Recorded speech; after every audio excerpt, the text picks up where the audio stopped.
ಎಲ್ಲರಿಗೂ ನಮಸ್ಕಾರ. ಆಚಾರ್ ಮನೆ ಕಿಚನ್ಗೆ ಸ್ವಾಗತ. ಇವತ್ತಿನ ವಿಡಿಯೋದಲ್ಲಿ ಮೈದಾ ಹಿಟ್ಟನ್ನು ಬಳಸ್ಕೊಳ್ಳದೆ ಮೃದುವಾದಂತಹ ಬನ್ಸ್ ಮಾಡೋದು ತೋರಿಸ್ಕೊಡ್ತಾ ಇದ್ದೇನೆ.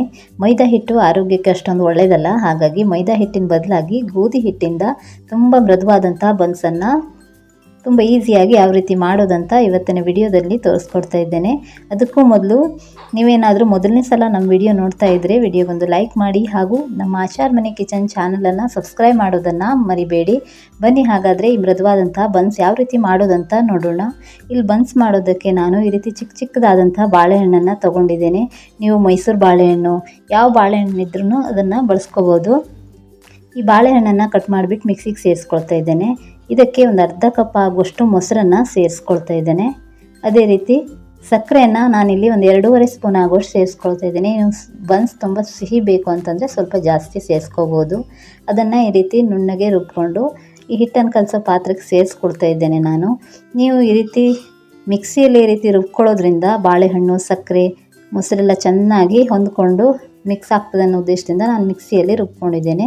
ನೀವು ಬೇಕಾದರೆ ಮ್ಯಾಶರಿಂದನೂ ಕೂಡ ಮ್ಯಾಶ್ ಮಾಡ್ಕೋಬೋದು. ಇದಕ್ಕೆ 1 ಸ್ಪೂನ್ ಆಗುವಷ್ಟು ಜೀರಿಗೆ, 1/4 ಸ್ಪೂನ್ ಆಗುವಷ್ಟು ಸೋಡಾ ಹಾಗೂ ರುಚಿಗೆ ತಕ್ಕಷ್ಟು ಉಪ್ಪನ್ನು ಸೇರಿಸ್ಕೊಂಡ್ಬಿಟ್ಟು ಈ ರೀತಿ ಚೆನ್ನಾಗಿ ಮಿಕ್ಸ್ ಮಾಡ್ಕೊಳ್ಳಿ.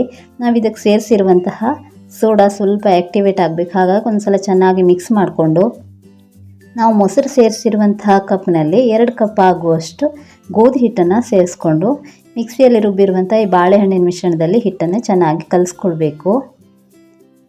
ಎಕ್ಸ್ಟ್ರಾ ನೀರನ್ನು ಸೇರಿಸ್ಕೊಳ್ಳೋದಕ್ಕೆ ಹೋಗಬಾರ್ದು. ಒಂದು ವೇಳೆ ಈ ಹಿಟ್ಟು ತುಂಬ ಡ್ರೈ ಅನ್ನಿಸ್ತು ಅಂತಂದರೆ 4 ಬಾಳೆಹಣ್ಣನ್ನು ಕಿವುಚ್ಬಿಟ್ಟು ಇದಕ್ಕೆ ಸೇರಿಸ್ಕೊಂಡ್ರೆ ಸರಿ ಆಗ್ತದೆ. ನಾನೊಂದು 2 ಸ್ಪೂನ್ ಆಗೋಷ್ಟು ಎಣ್ಣೆಯನ್ನು ಕೂಡ ಸೇರಿಸ್ಕೊಂಡು ಇದನ್ನು ಪುನಃ ಈ ರೀತಿ ಚೆನ್ನಾಗಿ ನಾದ್ಕೊಂಡು ಕಲಿಸ್ಕೊಳ್ತಾ ಇದ್ದೇನೆ. ಇದನ್ನು ತೀರಾ ಸಾಫ್ಟು ಕಲಿಸ್ಕೋಬಾರ್ದು, ತೀರಾ ಗಟ್ಟಿನೂ ಕಲಿಸ್ಕೊಳ್ಬಾರ್ದು. ನೋಡಿ, ಹಿಟ್ಟು ಕಲಸಿ ರೆಡಿಯಾಗಿದೆ. ಇದ್ರ ಮೇಲ್ಗಡೆ 1 ಸ್ಪೂನ್ ಆಗೋಷ್ಟು ಎಣ್ಣೆಯನ್ನು ಸೇರಿಸ್ಕೊಂಡು ಎಣ್ಣೆಯನ್ನು ಸವರ್ಕೊಳ್ತಾ ಇದ್ದೇನೆ. ನೀವು ಬೆಳಿಗ್ಗೆ ಕಲಿಸ್ಕೊಂಡ್ರೆ ಸಂಜೆ ಬನ್ಸ್ ಮಾಡ್ಕೋಬೋದು. ನಾನು ರಾತ್ರಿ ಕಲಸಿಟ್ಟಿದ್ದೆ. ಬೆಳಿಗ್ಗೆ ನೋಡಿ ಹಿಟ್ಟು ಚೆನ್ನಾಗಿ ಹುಳಿ ಬಂದಿರುತ್ತೆ. ಇವಾಗ ಇದನ್ನು ಈ ರೀತಿ ಸ್ವಲ್ಪ ದೊಡ್ಡ ಉಂಡೆಗಳಾಗಿ ಮಾಡ್ಕೊಳ್ತಾ ಇದ್ದೇನೆ ನಾನು. ಈ ಬನ್ಸು ತೀರ ತೆಳು ಮಾಡಬಾರ್ದು, ಹಾಗಾಗಿ ಸ್ವಲ್ಪ ಸ್ವಲ್ಪ ದೊಡ್ಡ ಉಂಡೆಗಳನ್ನಾಗಿ ಮಾಡ್ಕೊಳ್ತಾ ಇದ್ದೇನೆ. ಈಗ ನಾನು ತಗೊಂಡ ಪ್ರಮಾಣದಲ್ಲಿ 5 ಉಂಡೆಗಳನ್ನು ರೆಡಿ ಮಾಡಿಟ್ಕೊಂಡಿದ್ದೆ. ಇವಾಗ ಇದನ್ನು ಲಟ್ಟಿಸ್ಕೊಳ್ಳುವ. ಒಂದು ಸ್ವಲ್ಪ ಹಿಟ್ಟನ್ನು ಮೇಲ್ಗಡೆ ಸೇರಿಸ್ಕೊಂಡ್ಬಿಟ್ಟು ಇವಾಗ ಇದನ್ನು ಲಟ್ಟಿಸ್ಕೊಳ್ಳುವ. ಈ ಬನ್ಸಿಗೆ ತೀರ ತೆಳ್ಳಗೆ ಲಟ್ಸ್ಕೋಬಾರ್ದು, ಸ್ವಲ್ಪ ದಪ್ಪನೇ ಇಟ್ಕೋಬೇಕು. ತೀರ ತೆಳು ಲಟ್ಸ್ಕೊಂಡ್ಬಿಟ್ರೆ ಪೂರಿ ಆಗಿಬಿಡ್ತದೆ. ನೋಡಿ, ಇಷ್ಟು ದಪ್ಪ ಲಟ್ಸ್ಕೊಂಡ್ರೆ ಸಾಕು. ಅದೇ ರೀತಿ ಇನ್ನೊಂದನ್ನು ಕೂಡ ಲಟ್ಸೋದು ತೋರಿಸ್ಕೊಡ್ತಾ ಇದ್ದೇನೆ. ಸ್ವಲ್ಪ ದಪ್ಪನೇ ಲಟ್ಸ್ಕೊಳ್ಳಿ. ನೋಡಿ, ಈ ರೀತಿ ತೀರ ಹಿಟ್ಟನ್ನು ಕೂಡ ತೀರ ಏನು ಸೇರಿಸ್ಕೊಳ್ಳೋದಕ್ಕೆ ಹೋಗಬೇಡಿ. ಎಣ್ಣೆಗೆ ಬಿಟ್ಟ ತಕ್ಷಣ ಹಿಟ್ಟೆಲ್ಲ ಬಿಟ್ಕೊಳ್ತದೆ, ಹಾಗಾಗಿ ನಾನು ಎಣ್ಣೆ ಮೊದಲೇ ಕಾಯೋದಕ್ಕೆ ಇಟ್ಟಿದ್ದೆ. ಈ ಬನ್ಸನ್ನು ಬಿಡುವಾಗ ಎಣ್ಣೆ ಚೆನ್ನಾಗಿ ಕಾದಿರಬೇಕು. ಸ್ವಲ್ಪ ಮೇಲೆ ಬಂದ ತಕ್ಷಣ ಈ ರೀತಿ ಒಂದು ಸೈಡಿಂದ ಜಸ್ಟ್ ಪ್ರೆಸ್ ಮಾಡಿದ್ರೆ ನೋಡಿ ಚೆನ್ನಾಗಿ ಈ ರೀತಿ ಉಬ್ಬು ಬರ್ತದೆ. ಬನ್ಸನ್ನು ಬಿಡುವಾಗ ಎಣ್ಣೆ ಚೆನ್ನಾಗಿ ಕಾದಿರಬೇಕು, ಆದರೆ ಉಬ್ಬಿ ಮೇಲೆ ಬಂದ ತಕ್ಷಣ ಸಣ್ಣ ಉರಿಯಲ್ಲಿ ಇದನ್ನು ಬೇಯಿಸ್ಕೋಬೇಕು. ಬೆಂಕಿ ಉರಿ ತೀರ ಜಾಸ್ತಿ ಆದರೆ ಹೊರಗಡೆ ಕತ್ತೋಗ್ತದೆ, ಒಳಗಡೆ ಬೇಯೋದಿಲ್ಲ. ಹಾಗಾಗಿ ನೋಡಿ ಚೆನ್ನಾಗಿ ಬಂದಿದೆ. ಅದೇ ರೀತಿ ಇನ್ನೊಂದು ಬನ್ಸನ್ನು ಕೂಡ ಬಿಟ್ಕೊಳ್ತಾ ಇದ್ದೇನೆ.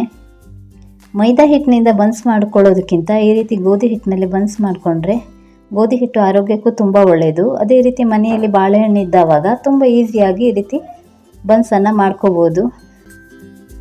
ಹೊರಗಡೆ ಹೋಗಿ ಹೋಟೆಲಲ್ಲೆಲ್ಲ ಯಾವ್ಯಾವಾಗಲೂ ಕರೆದಂಥ ಎಣ್ಣೆಯಲ್ಲಿ ಬನ್ಸ್ ತಿನ್ನೋದಕ್ಕಿಂತ ಈ ರೀತಿ ಮನೆಯಲ್ಲಿ ಮಾಡ್ಕೊಂಡು ತಿನ್ನೋದು ತುಂಬ ಒಳ್ಳೆಯದು. ನೋಡಿ, ಈ ರೀತಿ ಎಲ್ಲ ಬನ್ಸ್ಗಳು ಎಷ್ಟು ಚೆನ್ನಾಗಿ ಉಬ್ಬಿ ಬಂದಿದೆ ಅಂತ. ಸಣ್ಣ ಉರಿಯಲ್ಲಿ ಈ ರೀತಿ ಹೊಂಬಣ್ಣ ಬರೋ ತನಕ ಬೇಯಿಸ್ಕೋಬೇಕು. ಸಣ್ಣ ಉರಿಯಲ್ಲಿ ಬೇಯಿಸ್ಕೊಳ್ಳೋದ್ರಿಂದ ಒಳಗಡೆನೂ ಚೆನ್ನಾಗಿ ಬೆಂದಿರ್ತದೆ. ಹಾಗಾಗಿ ನೋಡಿ, ಎಲ್ಲ ಬನ್ಸ್ಗಳು ಕೂಡ ತುಂಬ ಚೆನ್ನಾಗಿ ಉಬ್ಬಿ ಬಂದಿದೆ. ನೋಡಿದ್ರಲ್ಲ ಎಷ್ಟು ಈಸಿಯಾಗಿ ಸಾಫ್ಟ್ ಆದಂತಹ ಬಾಳೆಹಣ್ಣಿನಿಂದ ಗೋಧಿ ಹಿಟ್ಟಿನಿಂದ ಬನ್ಸನ್ನು ಮಾಡೋದು ಯಾವ ರೀತಿ ಅಂತ ನಾನು ಇವತ್ತಿನ ವಿಡಿಯೋದಲ್ಲಿ ತೋರಿಸ್ಕೊಟ್ಟಿದ್ದೇನೆ. ನೋಡಿ, ಒಳಗಡೆನೂ ಕೂಡ ಚೆನ್ನಾಗಿ ಬೆಂದಿದೆ. ನೀವು ಸಹ ಮನೆಯಲ್ಲಿ ಈ ರೀತಿ ಒಮ್ಮೆ ಟ್ರೈ ಮಾಡಿ. ಇವತ್ತಿನ ವಿಡಿಯೋ ಇಷ್ಟ ಆದರೆ ವಿಡಿಯೋಗೊಂದು ಲೈಕ್ ಮಾಡಿ, ಚಾನಲನ್ನು ಸಬ್ಸ್ಕ್ರೈಬ್ ಮಾಡ್ಕೊಳ್ಳಿ. Thank you for watching.